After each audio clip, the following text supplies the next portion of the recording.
Isang araw, magkausap si Darius at itong si Rosel na tela ba isang bagong magjowa na nagbubula. Samantalang itong si Rosel ay paniwalang paniwala talaga siya sa mga pinagsasabingan nitong si Darius kung saan siya lang ang babae nito.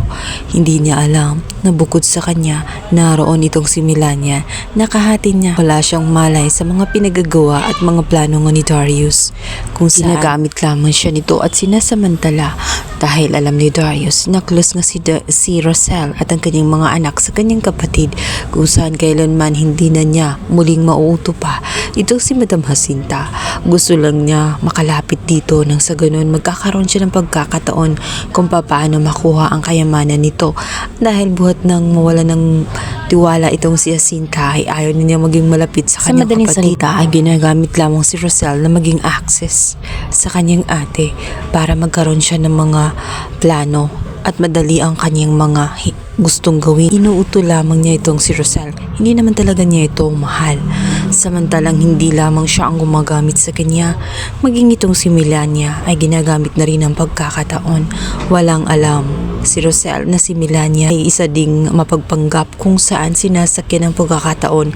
Ngayong alam na nga ni Melania na anak pala niya itong si Tali ay gagawin niya ang lahat-lahat. Nakita nga ni Melania na tila napakalungkot ng buhay nga nitong si Tali. Matapos nga ang husgahan ito sa school at malaman ng ang kalokohan nito kung saan nagpapretend lamang siya na mayaman. Kaya naman sa pagkakataong yun ay tala nawalan siya ng kakampi. Dito na nga nilapitan ni Melania ang kanyang iniisip nito na wala siyang ibang malalapitan kundi siya lamang. Kaya naman hindi maiwasang magtaka nitong si Tali kung bakit ilang beses na nga tinaboy niya itong si Melania sapagkat hindi siya nagditiwala dito para sa kanya isa siyang estranghero. Kaya naman ayaw niyang makipag-iusap dito subalit hindi nawawalan ng pag-asa si Melania. Talagang gagawin niya ang lahat. Sinabi ni Melania na sa pagkakataong yun kailangan niya ng isang kaibigan na makakaintindi sa kanyang totoong sitwasyon na hindi siya huhusgahan. Sa madaling salita ay talagang magbibida-bida itong si Melania dahil nga sa kanyang anak ito at ngayon ay kokontrahin niya ang pamamalakad at ang pagiging ina nga nitong si Rosel.